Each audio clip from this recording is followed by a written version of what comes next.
देखिए, हिंदुस्तान के जो पहली पीढ़ी के उद्यमी यानी कि फर्स्ट जनरेशन एंटरप्रेन्योर हैं, उनकी आंखों में आजकल एक नई सी चमक है और इस चमक का नाम है स्पैक्स, SPACs, यानी कि स्पेशल पर्पस एक्विजिशन कंपनी। ये उनकी आंखों में आजकल चमक है। मैं आपको समझाता हूं कि स्पैक होती क्या है। ये स्पैक जो है ना, ये कंपनीज अजीब सी होती हैं जिनको क्या कहूं, एक घड़ा होता है जिसमें पैसा रखा होता है, कैश रखा होता है, रोकड़ा रखा होता है और कुछ नहीं होता। इन कंपनी का ना कोई इंप्लॉय होता है, ना कोई बिजनेस होता है, ना कोई ऑपरेशन होता है, सिर्फ एक कैश का घड़ा होता है। और लेकिन ये जो घड़ा होता है ये लिस्टेड होता है, अमेरिकन स्टॉक एक्सचेंजेस पे लिस्टेड होता है, नैस्डैक पे हो सकता है या न्यूयॉर्क स्टॉक एक्सचेंज पे हो सकता है। तो इन कंपनीज का काम क्या होता है कि ये ताक में बैठे रहती हैं कि कहीं उनको कोई अच्छा नई कंपनी दिख जाए जो कि अनलिस्टेड हो सकती है। ये जो नई कंपनी होती है ये फास्ट ग्रोइंग सेक्टर्स में ज़्यादातर होती है। ई कॉमर्स में हो सकती है, सैस में हो सकती है, रिन्यूएबल एनर्जी में हो सकती है, और जो दुनिया की हॉट इकोनॉमीज़ हैं जैसे कि इजराइल हुआ, इंडिया हुआ, अमेरिका हुआ, ये यहाँ पे होती हैं। तो ये जो स्पैक्स हैं ये ताक में बैठे रहती हैं कि जैसे ही कोई उनको ऐसी कंपनी दिखती है तो उस पर पाउंस करती हैं, उसके साथ एक मर्जर उनका होता है, विलय होता है, और अपने शेयर वो पुराने जो कंपनी के जो नई कंपनी के जो पुराने शेयर होल्डर हैं उनको वो इशू कर देती है। इससे क्या होता है कि जो नई कंपनी है वो लिस्ट हो जाती है और हमारी स्पैक जो है जो कि कैश का घड़ा है ये गायब हो जाता है। और आजकल तो specs are the latest fashion कह लो या लेटेस्ट सेक्सी थिंग कह लीजिए। वॉल स्ट्रीट में, अमेरिका की वॉल स्ट्रीट में इसका आजकल बहुत फैशन है। देखिए, मैं आपको एक आंकड़ा बताता हूं कि इस साल 2021 के पहले 2 महीने जनवरी फरवरी में $90 बिलियन के स्पैक मनी रेज हुआ है, स्पैक का कैपिटल रेज हुआ है। और इसकी आप तुलना कीजिए कि पिछले साल 2020 में पूरे साल में सिर्फ 83 बिलियन हुआ था, अब की 2 महीने में ही 90 बिलियन हो गया। इससे क्या हुआ है कि ये जो हमारे हिंदुस्तान के जिनको कहा जाता है यूनिकॉर्न्स, मतलब वो अनलिस्टेड नई कंपनियां, वो पहली पीढ़ी के जनरेशन के लोग जिन्होंने कंपनियां चलाई होती हैं, जिनको यूनिकॉर्न कहा जाता है, मतलब जिनकी वैल्यू $1 बिलियन से ज्यादा हो गई है, तो उनको जैसे मैंने कहा, उनकी आंख में एक चमक आ गई है क्योंकि $135 बिलियन आज ताक में है कि किस तरह से इन कंपनीज के साथ हमारा विलय हो और ये कंपनीज लिस्ट हो जाएं।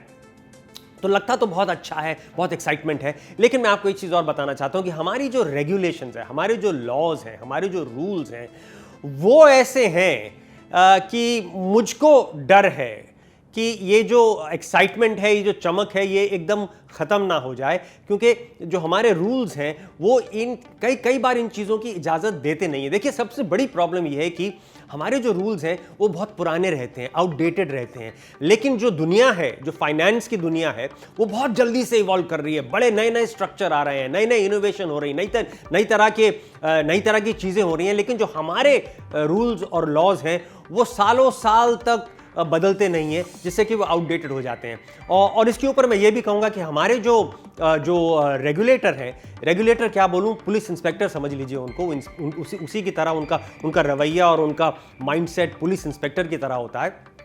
वो जो पुराने जो दकियानूसी रूल हैं उनको भी जब वो लागू करते हैं तो इतनी जोर से लागू करते हैं, इतने ब्रूट फोर्स से लागू करते हैं, लोगों के बैंक अकाउंट फ्रीज कर दिए जाते हैं, लोगों को अरेस्ट कर लिया जाता है, उनके एसेट्स जो हैं उनको जब्त कर लिया जाता है, इंपाउंड कर लिया जाता है। तो मेरे को आपको समझाना पड़ेगा कि किस तरह से हमारा ये जो रेगुलेटरी इंस्पेक्टोरेट है, मैं इसको और कुछ नहीं कह सकता हूँ, ये इनकी जो मानसिकता है वो पुलिस वाली मानसिकता है। रेगुलेटरी इंस्पेक्टोरेट जो है, किस तरह से ये जो चमक है, स्पैक की चमक है, इसको किस तरह से खत्म कर सकती है। मैं आपको सिंपल से उदाहरण देता हूँ, 2 या 3 उदाहरण देता हूँ। हमारे देश में एक स्कीम है जिसको कहते हैं लिबरलाइज्ड रिमिटेंस स्कीम, LRS। मतलब इसमें यह है कि मैं और आप, कोई भी हिंदुस्तानी नागरिक हर साल, प्रति साल $250,000, $2.5 लाख इन्वेस्ट कर सकता है बाहर, विदेशी एसेट में। ये हिंदुस्तान का रूल है। लेकिन अगर इस रूल को, जो कि आम लोगों के लिए, मेरे और आपके लिए है, अगर यही रूल हमारे पहली फर्स्ट जनरेशन एंटरप्रेन्योर पे लगाया जाएगा तो उसकी प्रॉब्लम हो जाएगी। मैं आपको उदाहरण से समझाता हूं कि हम मान लीजिए कि हमारी जो फर्स्ट जनरेशन एंटरप्रेन्योर है वो उनका 10% का स्टेक है एक ऐसे यूनिकॉर्न में जिसकी वैल्यू $1 बिलियन है, यानी कि उनके शेयर्स की वैल्यू अब $100 मिलियन हो गई है। लेकिन अगर आप उन पे LRS लागू कर देते हैं तो वो 100 मिलियन के शेयर नहीं खरीद सकते, स्वैप में भी नहीं खरीद सकते, उनको सिर्फ $2.5 लाख खरीद के शेयर वो खरीद पाएंगे। मतलब कि 0.25%, 0.25% उन्होंने जो जिंदगी भर की कमाई करी है, जो मेहनत करी है, सिर्फ उसका 0.25% ही वो ले पाएंगे अगर ये LRS का रूल लागू कर दिया जाता है उन पे। तो कितनी बुरी बात है और कितना क्रूअल काम है। एक और मैं आपको बताता हूं, मान लीजिए LRS की प्रॉब्लम खत्म हो गई, मान लीजिए सरकार ने नया रूल बना दिया कि हम LRS नहीं लगाएंगे इस पे, लेकिन अब दूसरी प्रॉब्लम है कैपिटल गेन्स की। देखिए, जब हिंदुस्तान में दो कंपनियों का विलय होता है, मर्जर होता है, तो वो टैक्स न्यूट्रल माना जाता है, उस पर टैक्स नहीं लगाया जाता। लेकिन चूंकि ये क्रॉस बॉर्डर होगा, मतलब ये इंडिया और अमेरिका की दो कंपनियों का विलय होगा, क्रॉस बॉर्डर होगा, तो यहां पे रूल बदल जाता है। यहां पे इसको माना जाता है कि आपने पहले अपने शेयर बेचे हैं और फिर आपने शेयर खरीदे हैं, यानी कि इसको sell and fresh purchase contract माना जाता है। तो इसकी जो प्रॉब्लम ये हो जाती है कि अगर आपने मान लीजिए सिर्फ $1000 अपने लगाए पूंजी और बाकी आपको 100 मिलियन वो बन गया आपकी मेहनत से, तो उस पे आपको कैपिटल गेन्स 20% का कैपिटल गेन्स लग जाएगा, यानी कि $20 मिलियन का आप पे कैपिटल गेन्स लग जाएगा। अगर ये विलय तो हिंदुस्तानी कंपनियों में होता तो ये टैक्स ना लगता, लेकिन क्योंकि ये क्रॉस बॉर्डर है ये टैक्स लग जाता है। तो ये दूसरी प्रॉब्लम हो जाती है। और तीसरी प्रॉब्लम है, हमारे रूल्स में एक चीज होती है राउंड ट्रिपिंग। राउंड ट्रिपिंग का मतलब ये है कि मैं अपना हिंदुस्तान में जो मेरा पैसा है वो मैं बाहर ले जाता हूं, लेकिन जब वो पैसा बाहर चला जाता है तो मैं अगर वापस लाके हिंदुस्तान की एसेट में उसको लगा देता हूं तो उसको राउंड ट्रिपिंग कहते हैं वो, और ये क्रिमिनल एक्शन भी माना जाता है। तो अब देखिए इसमें क्या होता है, जो मैंने आपको क्रॉस बॉर्डर मर्जर बताया, इसमें क्या हो रहा है, हमारे आज के रूल्स के मुताबिक जो हमारा फर्स्ट जनरेशन का फाउंडर है वो माना जाता है कि उसने अपना एक शेयर बेच दिया बाहर की कंपनी को और बाहर की कंपनी का शेयर उसने खरीद लिया, लेकिन वो जो पूंजी है वो तो वापस आके हिंदुस्तान के एसेट में ही लग गई ना, क्योंकि एसेट कंपनी जो जिसका विलय हुआ है वो तो हिंदुस्तान की कंपनी है।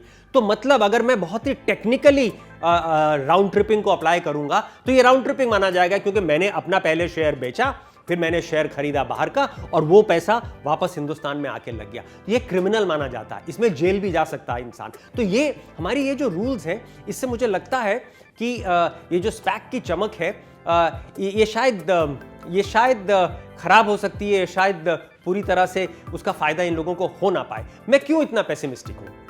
मैं क्यों नहीं मानता हूं कि जब प्रधानमंत्री मोदी कहते हैं कि स्टार्टअप इंडिया होना चाहिए, स्टैंड अप इंडिया होना चाहिए, डिजिटल इंडिया होना चाहिए, आत्मनिर्भर इंडिया होना चाहिए, जब वो सब कहते हैं उसके बावजूद मैं क्यों मुझे शंका है कि ये चीज़ में प्रॉब्लम आ सकती है। क्योंकि मैंने ये पहले देखा हुआ है कि किस तरह से जब कोई भी प्रधानमंत्री इस तरह के नई पॉलिसीज लाते हैं तो जो नौकरशाही जो हमारी है, ब्यूरोक्रेसी जो हमारी है, वो इस तरह के रूल बना देती है कि उस रूल से ये जो नए आयाम की कोशिश करता है लीडर, वो एक खत्म हो जाता है, वो उसमें इतनी दिक्कतें आ जाती हैं कि वो खत्म हो जाता है। मैं आपको बताता हूं कि कुछ साल पहले मैंने लिखा था कि हमारे जो पहली पीढ़ी के जो उद्यमी हैं, फर्स्ट जनरेशन एंटरप्रेन्योर हैं, उन पे डकैती हो रही है। मैंने उसको डकैती कहा था, और DACOIT, यानी कि डिजिटल अमेरिका और चाइना की जो कंपनियां थी हमारी कंपनियों को ख़त्म कर रही थी, मैंने इसको डकैती कहा था।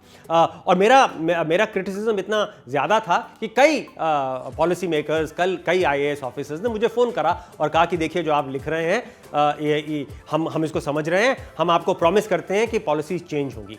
और इनफैक्ट कुछ पॉलिसीज चेंज करने की कोशिश भी की गई और हमारे जो नौकरशाही जो ब्यूरोक्रेट्स थे वो बहुत खुश थे कि जब उन्होंने एक सुपीरियर राइट्स शेयर्स हिंदुस्तान के फर्स्ट जनरेशन एंटरप्रेन्योर यानी कि पहली पीढ़ी के उद्यमी को अलाउ कर दिए, सुपीरियर राइट्स शेयर्स। लेकिन वो सुपीरियर राइट्स शेयर्स वो इस तरह के रूल, इस तरह के दकियानूसी डिफिकल्ट कॉम्प्लिकेटेड रूल्स बनाए गए कि उसका फायदा किसी को नहीं हुआ। मतलब बिल्कुल ही ग्राउंड पे कोई फायदा नहीं हुआ। मैं आपको बताता हूं कि एक राइट दिया गया था जो कि बहुत लोगों ने मांगा भी है कि हमको हमारे वोटिंग जो होनी है 10x होनी चाहिए। मतलब एक शेयर पे मुझको 10 वोट होने चाहिए और बाकी शेयर होल्डर्स को 1 वोट होना चाहिए, जिससे कि मेरा कंट्रोल बना रहे। तो ये अलाउ हो गया, ये परमिट हो गया। लेकिन ये सिर्फ उन कंपनीज पर लागू होगा जिन पे कोई एक कमिटी ऑफ सेक्रेटरीज, सरकार की कमिटी ऑफ सेक्रेटरीज कहे कि हाँ ये जो है ये वाकई में बहुत ही टेक्निकली बहुत सैवी, टेक्निकली बहुत एडवांस कंपनी। तो ये किस तरह से सेक्रेटरीज की कमिटी किस तरह से कह सकती है कि ये कंपनी टेक्निकली सैवी है और वो कंपनी टेक्निकली सैवी नहीं है। लेकिन ये रूल बना दिया गया। दूसरी विडंबना देखिए कि अगर आपकी बीवी या आपकी स्टेप मदर या आपके भाई से आपका शायद आपका उनके साथ बिजनेस रिलेशनशिप नहीं है, लेकिन उनकी जो पूंजी है वो आपकी पूंजी में जोड़ी जाएगी और फिर कहा जाएगा कि अगर आपकी नेटवर्थ 500 करोड़ से ज्यादा की है तो आप पे ये रूल लागू नहीं होगा, आप इससे बार्ड हैं। अब ये समझिए कि मेरा ना उनसे कोई लेना देना, हाँ मेरे ब्लड रिलेटिव जरूर है, मेरा कोई बिजनेस में उनका लेना देना नहीं है, लेकिन उनकी पूंजी मेरी पूंजी में ऐड कर दी जाएगी जिससे मैं बाहर हो सकता हूं। ये मतलब दकियानूसी तरह के रूल है। ये भी कहते हैं कि ये भी कहा गया कि आपके जो एसआर शेयर्स हैं वो तभी तक आपको मिलेंगे जब तक आप फुल टाइम कंपनी में काम कर रहे हैं। तो ये डेफिनेशंस बहुत अजीब होती हैं, फुल टाइम कंपनी में काम करना। जिस दिन आपने फुल टाइम काम छोड़ दिया, आपके जो 10x वाले शेयर हैं वो वापस 1 वोट वाला शेयर हो जाता है। ये बहुत मुश्किल है ये चीज़ों को समझना, इन चीज़ों को लागू करना। फिर कहा गया कि 5 साल, लिस्टिंग के 5 साल के बाद आपके ये जो 10x वाले एसआर शेयर्स हैं ये कंपलसरी तौर पे ये ऑर्डिनरी शेयर बन जाएंगे। तो मतलब क्या फायदा हुआ? क्योंकि जब मैं लिस्ट होता हूं तभी तो मुझको कंट्रोल चाहिए होता है, क्योंकि मेरे को 10 साल, 15 साल, 20 साल, 30 साल तक कंपनी को चलाना है। 5 साल में अगर आप उसको 1x कर देंगे तो क्या फायदा हुआ? और ये भी कहा गया कि जिस दिन आपने ये शेयर बेच दिए उसी दिन ये ऑर्डिनरी बन जाएंगे। तो मतलब इनकी वैल्यू 10x से 1x हो जाएगी।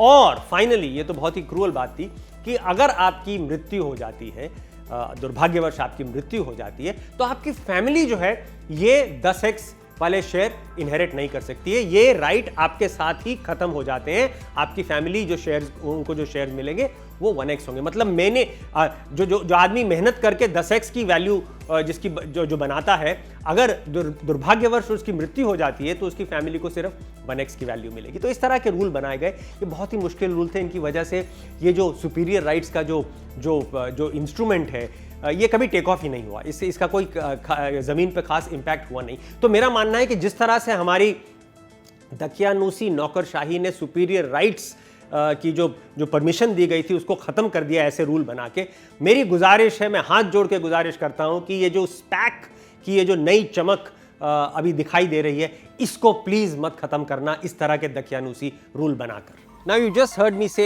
all of this stuff, thoughts, ideas in Hindi. But if you want to watch the same video in English, you need to go to our YouTube channel, The Quint, in English and see this very video there. और of course, अगर आपको ये हमारा video अच्छा लगा और ज़रूर लगना चाहिए तो like, share and subscribe to our channel right now.